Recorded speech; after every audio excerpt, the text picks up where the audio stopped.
again to my YouTube channel. This is Princess Peng. At dito po tayo ngayon sa camping. Dito tayo sa kusina. So, ito yung cortina, syempre. So, pag binuksan nyo yan, is makikita nyo masyadong maliwanag. Kaya sinara ko siya. So, medyo bago sa inyo yung view. Kasi nasanay tayo na sa loob ng bahay namin lagi nag-vlog. So, ngayon is magluluto tayo ng macaroni. Since namili kami after kanina pumunta sa Kansas City, namili kami ng mga ingredients dun sa Carrefour. Namili kami ng pasta sauce. Bumili rin namin ito. Of course, lalagyan mo natin tubig para sa ating macaroni. Okay na siya. Ganyan na karami. O natin syempre ang ating kalan. And then nilagay natin to here. And we will gonna let it boil. Pag nag-boil na siya, saka natin ilalagay yung ating macaroni. So we will gonna cut it here.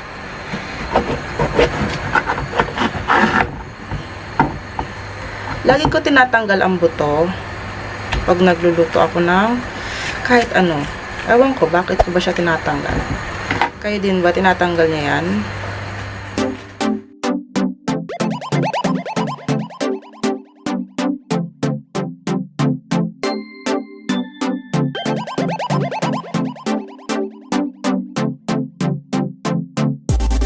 Since it's boiling na po, ilalagay natin itong ating macaroni.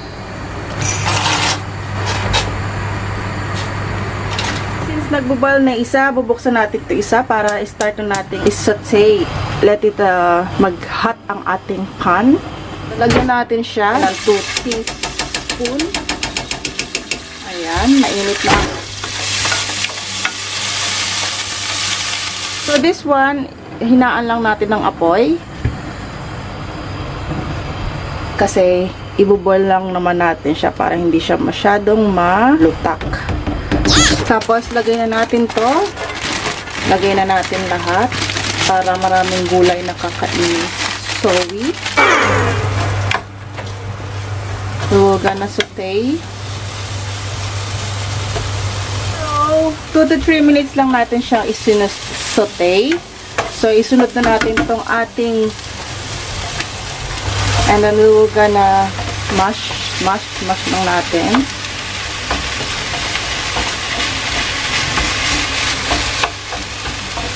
Haluin lang natin siya.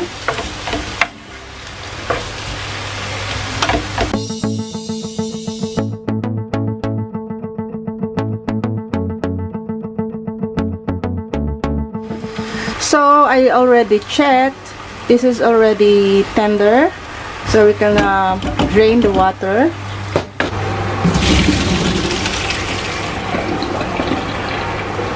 So, this one is good for 2 to 3 persons daw. So, drain lang natin siya hanggang sa wala na yung tubig. So, i-add na natin ang ating chinap kanina, red bell pepper.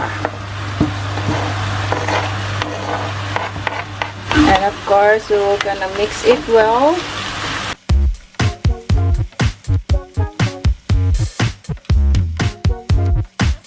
Super brown na talaga yung meat. And yung carrots, since kanina pa siya nalagay, for sure, it's already tender. And of course, di naman natin masyadong lalamugin ang ating gulay. So, we will gonna set our fire into medium fire.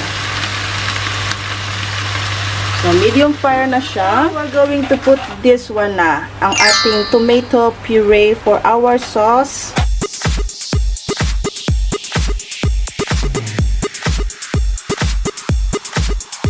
So, let lang natin siya mag-boil dyan habang niluluto pa natin ang ating meat. So, kumukulo na siya. Medyo haluin lang natin para maging even pag luto niya. Kasi, iinitin lang naman natin siya. So, ito na magiging sauce nila sa macaroni nila. So, tapos na tayo magluto ng ating macaroni. And then, of course, we will gonna taste it. sa ating dinner for tonight. So, ayun lang. Simple lang yung ingredients niya actually. Yun lang ang aking simpleng recipe for today. And if you have any kind of suggestion ng recipe na gusto nyong i-vlog ko, just leave a comment down below, guys. Ayan, I will gonna read it all. Lahat ng mga comments and suggestion nyo dyan. And if you're new to my channel, don't forget to hit the subscribe button there. And of course, kung gusto nyong ma-notify sa ating susunod na vlog, just click the bell button there. And of course, I'll see you again in my next one, guys. Bon appetit!